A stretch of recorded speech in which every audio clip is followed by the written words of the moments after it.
Good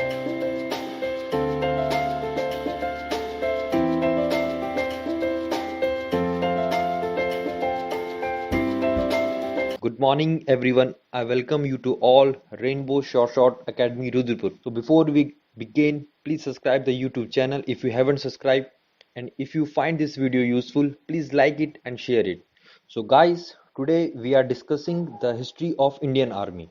The Indian Army has become the world largest ground force, pulling ahead of China, which cut down its strength by half and is instead focusing on its Navy Air Force technology. Guys जैसे आपको पता है अभी ही currently में China ने अपनी strength को आधा डाउन कर दिया है। उन्होंने अपनी स्ट्रेंथ को आधा काट दिया है, जिसकी वजह से इंडियन आर्मी अब वर्ल्ड की लार्जेस्ट स्टैंडिंग आर्मी बन चुकी है। फर्स्ट ऑफ ऑल मुझे यहाँ पर एक चीज जो क्लियर करनी है वो कि आप इस चीज में बिल्कुल कंफ्यूज ना होइएगा। बड़ी आर्मी और पावरफुल आर्मी ये दोनों अलग हैं। अगर मैं वर्ल्ड की लार्जेस्ट आर्मी की बात करूं तो सबसे पहले India, then China, then US and then North Korea. पर अगर मैं पावरफुल आर्मी की बात करूं, सबसे ताकतवर आर्मी की बात करूं, तो वो है सबसे पहले USA, then Russia, then China and then India. So these two things are very different from each other, so don't confuse in them.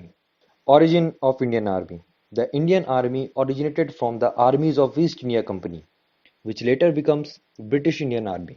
The Indian Army founded in 1 April 1895. Guys, जैसे कि आपको पता है जो इंडियन आर्मी है वो पहले कहीं ना कहीं ब्रिटिश आर्मी थी और उससे पहले वो ईस्ट इंडिया कंपनी की एक रेगुलेटिंग आर्मी थी जो ईस्ट इंडिया कंपनी के लिए काम करती थी। जब 757 से 1858 तक ईस्ट इंडिया कंपनी के लिए काम किया और उसके बाद 1857 के रिवोल्ट के बाद the government of India act 1858 के बाद ब्रिटिश क्राउन ने डायरेक्ट कंट्रोल ले लिया इंडियंस का। इंडियन सब कॉन्टिनेंट पे जो भी फोर्सेस काम कर रही थी उसका डायरेक्ट कंट्रोल ले लिया, तो ब्रिटिश इंडियन आर्मी बन गई। और जब वो देश आजाद हुआ तो वो एक इंडियन आर्मी बन गई। तो इसलिए जो इंडियन आर्मी जो उसका रियल फाउंडेड डे है वो है 1 अप्रैल 1895। A military department was created within the East India Company at Kolkata in the year 1776.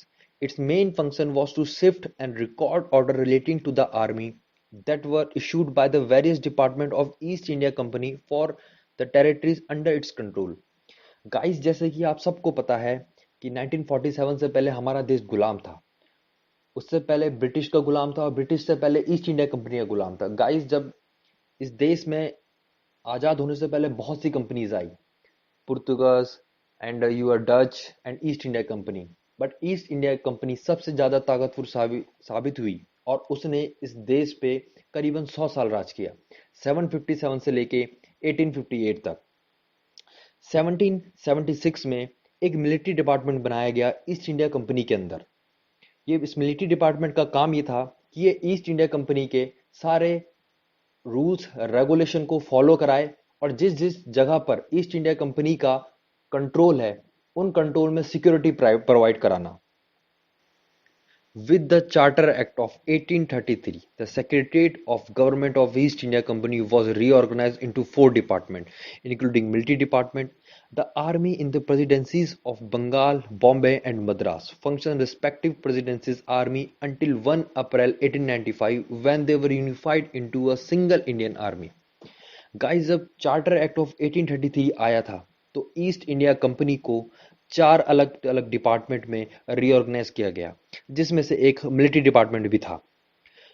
जिस तरह बंगाल, बॉम्बे और मद्रास एक मेन सेंटर थे ईस्ट इंडिया कंपनी के लिए, तो इनकी वहां आर्मी भी थी इन तीनों सेंटर्स को कंट्रोल करने के लिए। ये तीनों आर्मी अपनी अपनी प्रेसिडेंसीज में काम करती थी, वहां के रूल्स और रेगुलेशन के लिए काम करती थी, वहां के रूल्स और रेगुलेशन को फॉलो करवाती थी। ये तब तक चलता रहा 1 अप्रैल 1895 तक। इसके बाद इन तीनों प्रेसिडेंसीज की आर्मी को मिला के एक कर दिया गया और 1 अप्रैल 1895 को एक real Indian army, the single Indian army India के लिए फॉर्म की गई। That's why 1 April 1895 was regarded as the foundation day of Indian Army. For administrative convenience, it was divided into 4 commands: Punjab, Bengal, Madras and Bombay.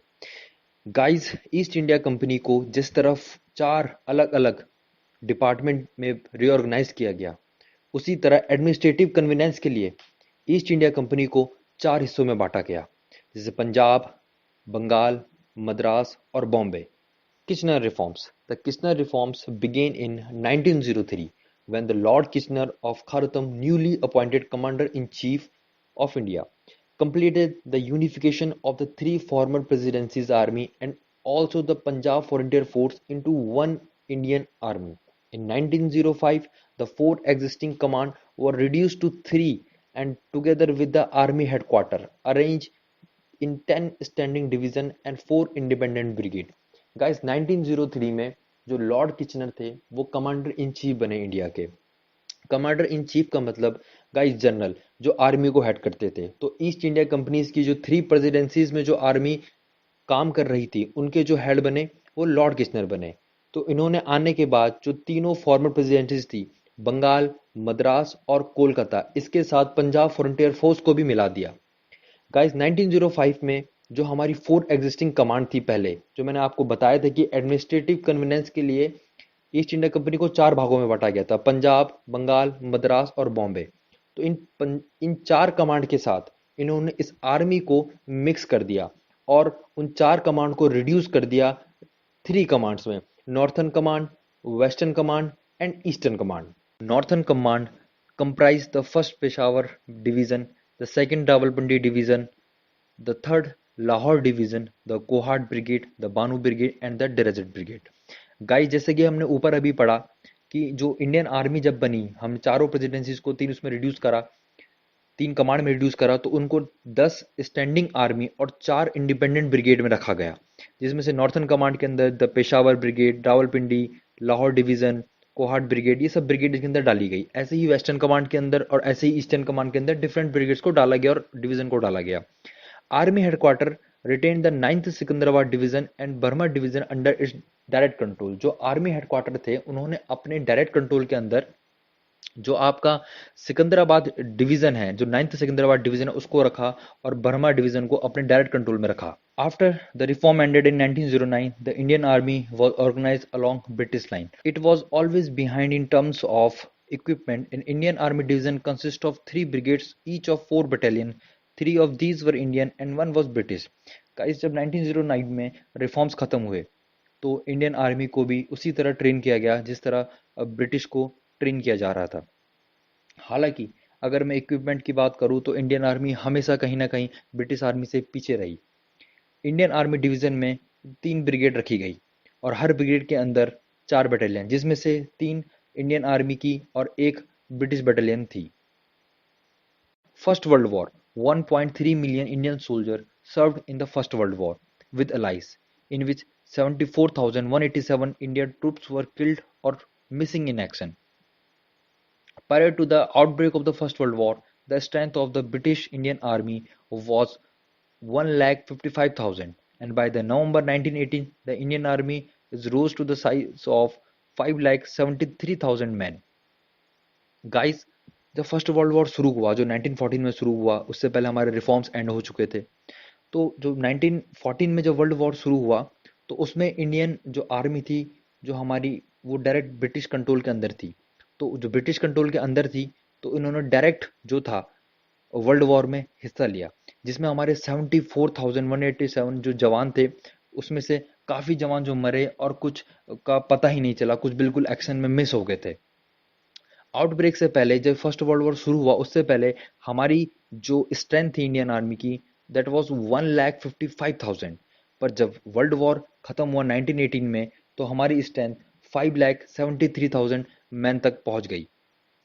Participant from the Indian सब continent who won 13,000 medals including 12 Victoria cross. Guys, ये जो ऊपर जो भी battles लिखी हैं मैंने, इन सब बैटल्स में इंडियन आर्मी ने अपना एक्शन दिखाया और इन बैटल्स में हमारे 13,000 मेडल जो इंडियन आर्मी ने जीते हैं और 12 Victoria cross.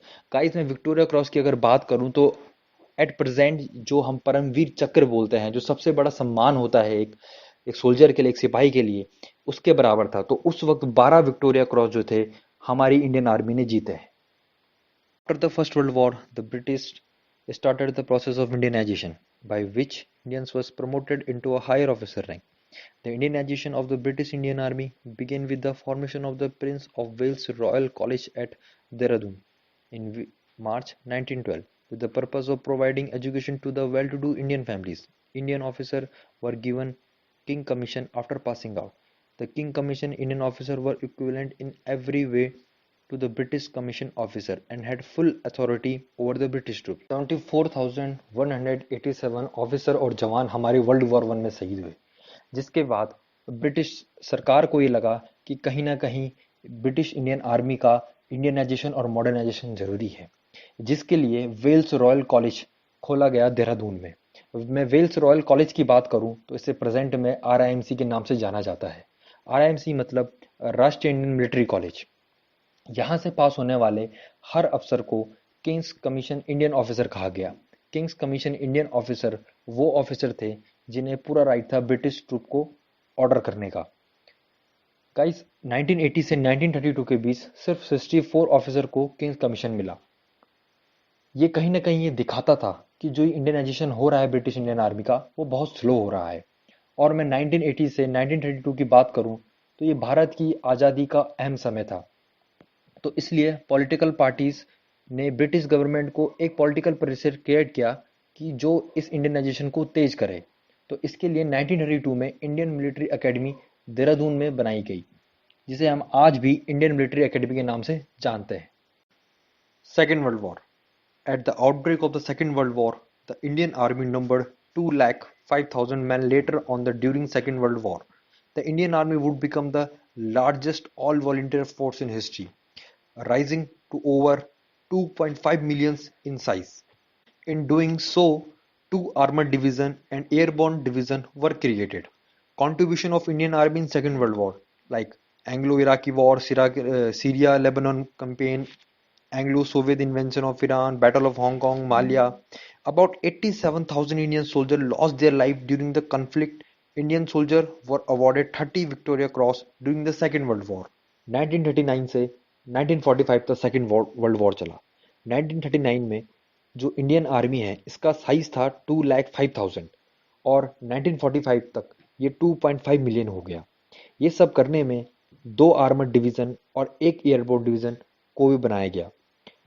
Contribution of Indian army. जब इंडियन आर्मी ने सेकेंड वर्ल्ड वॉर में Anglo Iraqi war, Syrian Lebanon war, battle of Hong Kong, battle of Malaya, battle of Singapore, इन सब में डायरेक्ट एक्शन लिया। इस एक्शन में कहीं ना कहीं हमारे 87,000 इंडियन सोल्जर ने अपनी जान गंवाई और 30 विक्टोरिया क्रॉस जीते।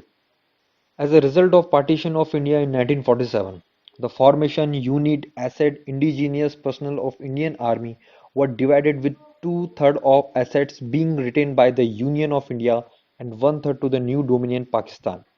Most of the Indian Army Muslim personnel proceed to join the newly created Pakistan Army. Due to shortage of experienced officers, several hundred British officers remained in Pakistan on contract until the early 1950.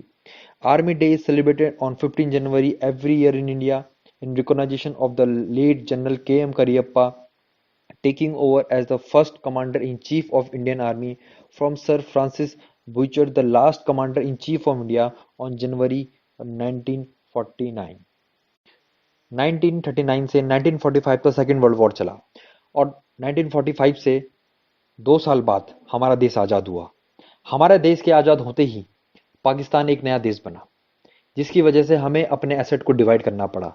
2/3 India के पास और 1/3 पाकिस्तान के पास, जिसमें हमारी army के जो मुस्लिम personal थे उन्होंने newly created army Pakistan की आर्मी को ज्वाइन किया। एक्सपीरियंस की शॉर्टेज की वजह से जो ब्रिटिश आर्मी के जो ऑफिसर थे उन्होंने 1950 तक पाकिस्तान आर्मी को रेगुलेट किया।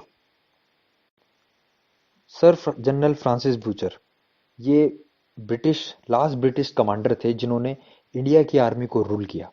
इसके बाद 15 जनवरी 1949 को लेफ्टिनेंट जनरल K.M. करियप्पा ने उनसे चार्ज लिया कमांडर ऑफ चीफ का, और इस दिन को हम इंडियन आर्मी डे मनाते हैं। तो 15 जनवरी 1949 is celebrated as an Indian Army Day. Thank you for watching this video. If you haven't subscribed to the channel already, make sure that you hit the subscribe button and also the notification bell icon so that you don't miss any of our videos. We at Rudrapur have state-of-the-art campus and a full-fledged GTO ground. So every month we have 3 batches of 12-day SSB course. Apart from that, we have a 5-day GTO course and we also organize a PPDT overview for a very nominal charge. If you're interested to know more about any of these courses, make sure that you give us a call or drop us an email on the number and email ID which is appearing on your screen. Follow us on Instagram and Facebook to get the latest updates of the Academy. Once again, if you like this video, give us a thumbs up and subscribe to our future videos. Till then, goodbye and take care.